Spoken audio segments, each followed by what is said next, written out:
porque é algo que absolutamente todos nós passamos por ele, experienciamos essa parte tanto da reencarnação quanto da evolução, independente de classe social, gênero, credo, é algo que é natural para todos nós, absolutamente todos nós.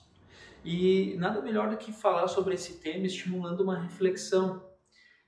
Eu quero que cada um olhe para si mesmo e faça uma lembrança, como que vocês eram há 10 anos atrás. Tanto na questão moral, principalmente moral e intelectual. E comparando vocês há 10 anos atrás, como que vocês estão agora? É possível notar uma melhora, mesmo que seja pequena, mas existe uma melhora. Independente de como você agiu, do que você construiu há 10 anos atrás, mas existe uma melhora. Você é uma pessoa melhor hoje do que você foi há 10 anos atrás. E aí eu levanto o seguinte questionamento.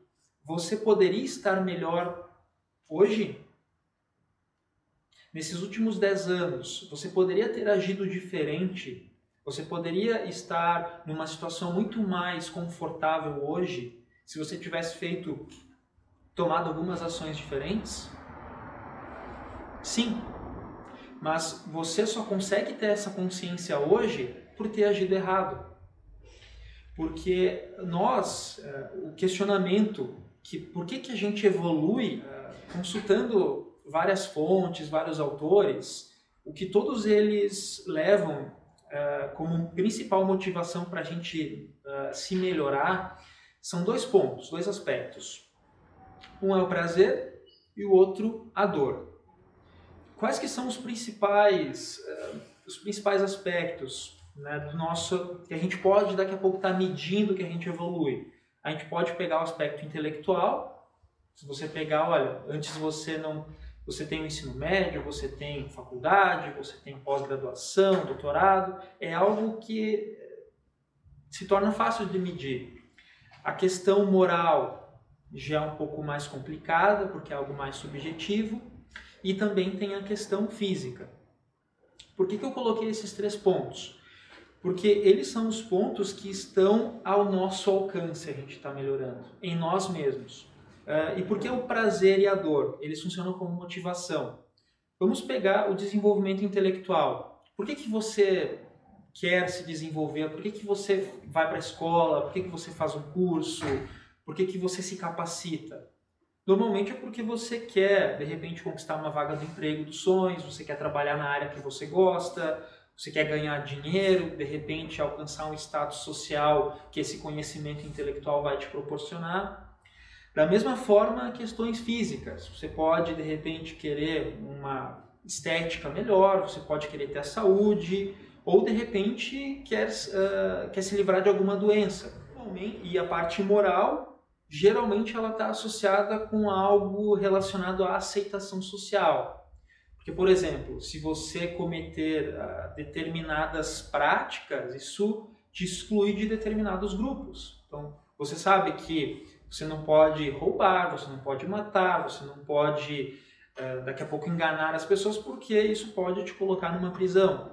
Ou, dependendo do seu meio, algumas ações elas te excluem do grupo em que você está inserido. E normalmente, a parte do prazer, ela não estimula tanto a gente a evoluir, por incrível que pareça. O ser humano ele é muito mais suscetível a mudar o seu comportamento, a mudar os seus hábitos, a mudar as suas práticas habituais por causa da dor. A dor ela é um estímulo fantástico para obrigar a gente a melhorar. Por que você não coloca a mão no fogo, por exemplo? Porque você vai queimar sua mão. Por que você não vai mexer num fio desencapado? Porque você vai levar um choque. Ou por que você não vai tomar um banho gelado no dia de hoje? E é interessante quando a gente começa a analisar essa parte da dor, porque olhem como vocês estão agora.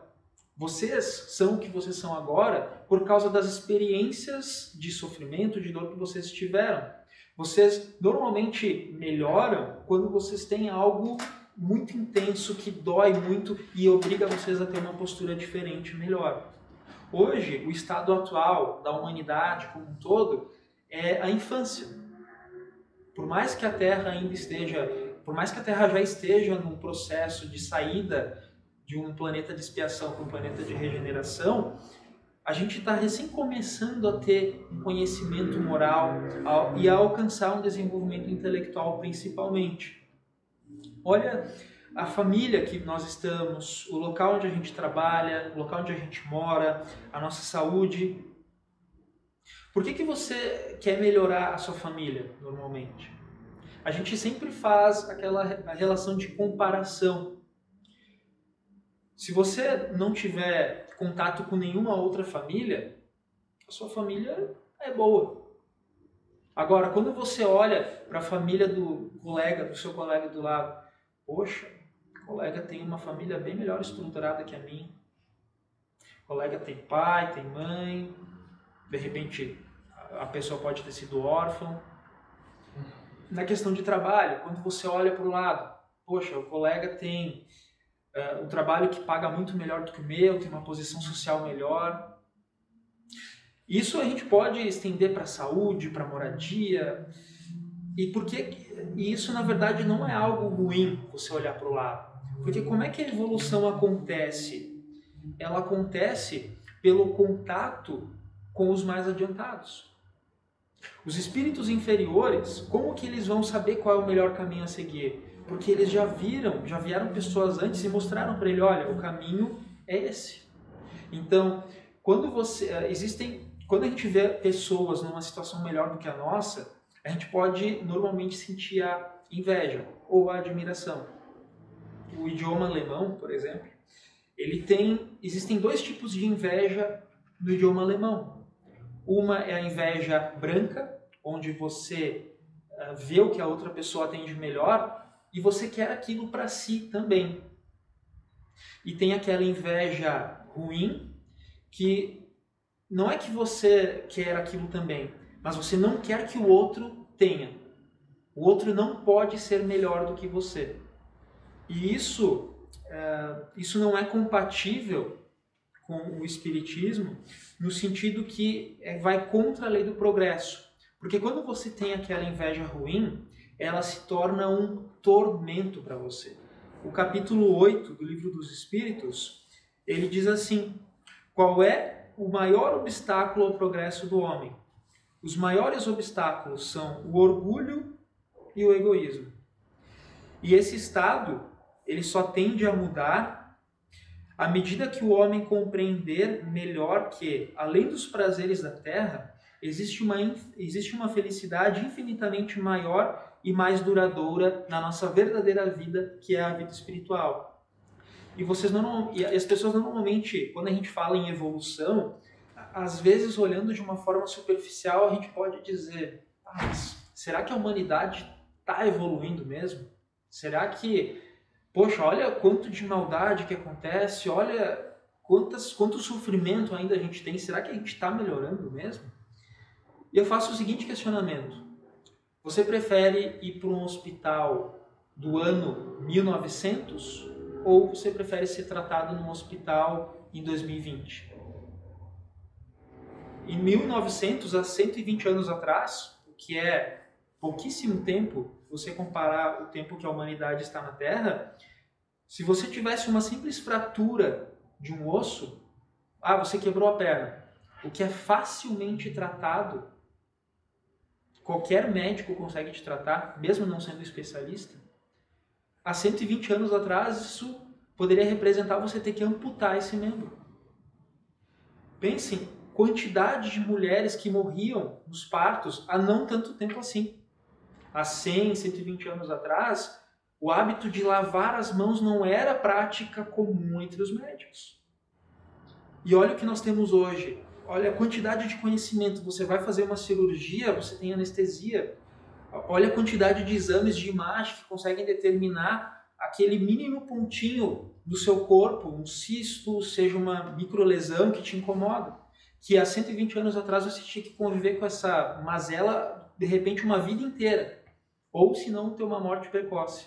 questões de moradia, no ano 1900, energia elétrica, só se você fosse muito rico. Água encanada, então, nem se fala. Chuveiro. E hoje a gente tem todos os confortos, tem o fogão a gás, temos aquecedores, tem a geladeira que pode conservar os alimentos. E mesmo na parte de entretenimento, olha todas as opções que a gente tem hoje em comparação com o que tinha há nem tanto tempo assim atrás. E tudo isso mostra que realmente existe uma evolução. Só que o questionamento que fica é, essa evolução, a gente consegue notar ela de uma forma mais tecnológica, de tecnologia. Mas e moralmente? A gente avançou bastante? Olha, se a gente pegar 200, 300 anos atrás, tem uma evolução bastante grande, mas não tão grande quanto a nossa evolução tecnológica. E por que que isso acontece? Porque a evolução acontece por meio de etapas. A evolução tecnológica, científica, intelectual, ela é mais fácil do que você contornar, por exemplo, problemas como o egoísmo e o orgulho. É mais fácil você aprender como um carro funciona, é mais fácil você inventar um avião, um computador, do que você olhar para a pessoa que está do seu lado e aceitar que ela tem um pensamento diferente do teu. É mais difícil a gente aprender física teórica, química nuclear, do que você olhar para o seu colega do lado e ajudar ele. Só que esse conhecimento científico, ele pavimenta, ele é a base para a gente ter essa evolução moral. E com esse conhecimento científico, a gente consegue entender como as coisas funcionam e entender o porquê que eu tenho que ser caridoso, o porquê que eu tenho que agir com amor para o meu irmão. Porque é aí que está a felicidade. Você pode ter tudo materialmente, mas sem amor, isso se torna vazio, pueril, superficial. E a evolução, ela está intimamente ligada com a reencarnação. Por quê? Eu já dizia, o Livro dos Espíritos, na pergunta 132, qual é o objetivo da encarnação dos espíritos? A lei de Deus impõe a encarnação aos espíritos com o objetivo de fazê-los chegar à perfeição. Mas para chegar a essa perfeição, devem passar por todas as dificuldades da existência no corpo físico. E ainda o comentário de Kardec diz que a encarnação é o meio de nós progredirmos e nos aproximarmos de Deus. E aqui é importante comentar que Deus, ele não está num lugar pré-determinado, pré-definido. Deus está em todo lugar, só que cabe a nós alcançarmos a vibração necessária para ter acesso a Ele. E quanto menos imperfeições nós tivermos, menos tormentos nós vamos ter. E a nossa encarnação, o processo reencarnatório, ele serve para acelerar esse processo de evolução. Por quê? Como é difícil a gente abandonar as nossas antigas ideias. Como é difícil a gente abandonar um hábito ruim. Só que o processo de reencarnação, o que ele faz? Ele esvazia esse copo de forma temporária e permite que você tenha novas práticas, novos hábitos. E a partir do contato com outras pessoas. E o processo de reencarnação ainda, ele nos mostra que ele é algo natural. Ele não é algo sobrenatural, algo fantástico. Vamos fazer uma comparação interessante, principalmente para aquelas pessoas que ainda de repente não acreditam no espírito, para aquelas pessoas que não acreditam no processo de reencarnação. Vamos pegar o exemplo como eu. Eu nasci com os 2 braços, 2 pernas, saúde até então perfeita, um cérebro que funciona bem. E você pega uma pessoa que nasceu sem braço, uma pessoa que nasceu sem uma perna, com alguma deficiência de locomoção, com alguma deficiência mental. E você coloca nós dois nesse mundo onde, de repente, eu tenho uma família estruturada, tenho pai, tenho mãe, e o meu vizinho, meu colega, não tem a saúde física e ainda não tem uma família estruturada. Nasce, de repente, no meio de uma família onde tem usuários de drogas, alcoolismo. Vamos combinar. Quem que vai ter as melhores oportunidades na vida? E aí você considera, olha, eu consegui me sair bem, eu vou para o céu. Vou ficar eternamente no céu. E meu colega, que não teve as mesmas condições, acabou caindo num caminho do crime, num caminho não tão bom assim, e ele vai ficar eternamente no inferno. Isso faz sentido para vocês? Onde que está a justiça de Deus aí? E o Espírito é praticamente natural que nós tendemos para o caminho da reencarnação. A gente sabe que a reencarnação, a gente sabe que o Espírito, todos nós fomos criados simples e ignorantes. E através do processo de reencarnação a gente vai evoluindo. Então vamos pegar os nossos irmãos mais novos, os primatas, os chimpanzés. Você sabia que o chimpanzé, se você pegar o genoma dele, ele é mais de 98% igual ao do ser humano. Menos de 2%. E olha a diferença de um chimpanzé para uma pessoa. O chimpanzé mais evoluído, que consegue ter a linguagem de sinais, ele tem a capacidade mental de uma criança de menos de 5 anos. Por que isso acontece? Sendo que o instrumento, a ferramenta, ela é tão parecida. Porque o espírito que habita nós, seres humanos, ele está muito mais à frente do que o do chimpanzé.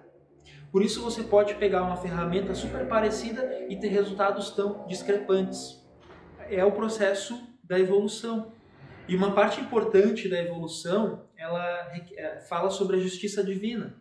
Porque numa encarnação eu posso ter saúde, na outra eu posso ter doença. Numa encarnação eu posso ser pobre, na outra eu posso ser rico. E assim por diante. Mas o mais importante é, nós não podemos julgar os outros. Vamos analisar o caso que está bastante nas notícias agora, do Lázaro Barbosa. É muito importante, especialmente nós que estamos querendo evoluir, como que a gente olha para um caso desse, segundo a doutrina espírita. No primeiro momento, analisando, ele é um caso muito delicado, porque envolve, as pessoas normalmente, quando tem um caso de comoção pública assim, você imagina, poxa, se fosse com a minha família, se ele tivesse pegado a minha mãe, a minha filha, matado o meu pai, a gente se imagina e a gente tende a ter aquela coisa passional de não, ele merece mesmo. E realmente nós podemos julgá-lo? Nós somos tão diferentes assim dele? Porque a gente julga ele de acordo com a nossa régua moral. Mas como é que eu vou julgar o Lázaro, voltando àquele exemplo anterior, será que ele teve uma família bem estruturada? Como será que foi a infância, a adolescência dele? Se ele tivesse vivido numa família como a minha, como a de vocês, será que ele estaria naquela condição? E o principal, se nós formos analisar o nosso passado, todas as encarnações que nós tivemos, será que nós nunca roubamos ninguém? Será que nós nunca estupramos ninguém? Será que nós nunca matamos ninguém? Considerando que nós somos hoje muito melhor do que quando nós fomos lá atrás, a gente não pode estar jogando ele. Porque a grande questão é que tem 2 pontos. Primeiro, as pessoas normalmente ficam felizes quando um criminoso se dá mal. Ou seja, as pessoas ficam felizes com o sofrimento alheio. Mas vem cá, esse espírito, o Lázaro, por exemplo, ele é um espírito ainda atrasado. E quando ele desencarna nesse processo traumático, como que vocês acham que ele vai estar no mundo espiritual? Ele é mais um obsessor. Vai ser mais um obsessor que vai ter que vampirizar energias. Ele não vai acabar praticando bem. E o ponto importante é que nós, espíritas, a gente sabe, ele está colhendo o que ele plantou, sim. É um fato de se lamentar isso, de o espírito ter que aprender pela dor e não pelo amor. E quando a gente pensar em, mas é justo, não é justo, o que Jesus faria? nosso mestre, modelo e guia. O que ele faria olhando para Lázaro, atendendo Lázaro? O que Jesus fazia com os criminosos? Vocês lembram da mulher adúltera? Atire a primeira pedra, aquele que nunca pecou. Quem de nós está livre do pecado? E vocês podem me perguntar, tá, Renan, então, mas qual que seria a conduta ideal para alguém como Lázaro? Realmente, ele não tem a capacidade de viver em sociedade. A morte vai tornar ele simplesmente mais um espírito sofredor, mais um espírito obsessor. Então, qual que seria o caminho ideal para espíritos como ele? É o contato com espíritos melhores. No primeiro momento, priva ele da liberdade, porque ele não consegue viver sem machucar as pessoas que estão ao redor dele. E através do exemplo de pessoas mais avançadas, ele vai ter um melhoramento com o tempo. Porque palavras orientam, exemplos arrastam. Coloca o Lázaro para viver com espíritos, com uma mãe amorosa, com um pai exemplar. Lógico, será que ele merece estar numa família assim? Mas é um ponto que eu quis trazer na palestra de hoje, que é assim, quanto a nossa ignorância, o quanto as nossas más ações trazem tormentos para nós. Ok, eu posso não ser um assassino, eu posso não ser um ladrão, mas todos nós temos algo que a gente pode estar melhorando. E quanto mais a gente conseguir melhorar, mais a gente se aproxima de Deus. E quanto mais a gente se aproxima de Deus, mais paz de espírito nós temos. Jesus já dizia, ninguém pode ver o reino de Deus se não nascer de novo. E ao nascer de novo, a gente possibilita a gente cada vez estar mais perto de sermos homens de bem. E o homem de bem é aquele que tem fé no futuro, que coloca os bens espirituais acima dos bens materiais. E eu faço o seguinte, para finalizar, o seguinte questionamento com vocês. Quanto tempo vocês querem levar para evoluir? Quanto tempo nós precisamos ficar em sofrimento até que a gente finalmente acorde para aproveitar todas as oportunidades que nós temos à nossa disposição?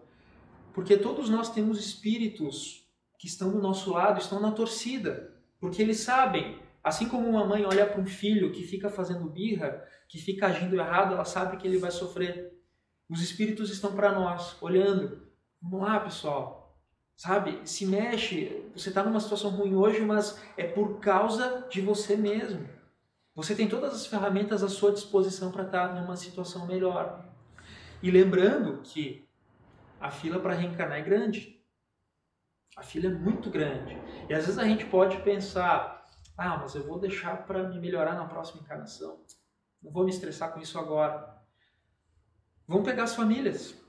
Cada vez as famílias têm menos filhos. Pegando relatos psicografados, cada vez menos filhos nas famílias mostram que a fila para reencarnar está maior. Ou seja, de repente você só vai poder reencarnar depois dessa encarnação, depois de quantos anos? E o problema é que a gente normalmente não lembra do que a gente fez lá atrás, nas encarnações anteriores. Mas quando você desencarna, é um processo gradual e você vai lembrando. E quantos de nós não temos aquelas coisas que nos dão vergonha? Poxa, eu agi daquele jeito, naquele momento.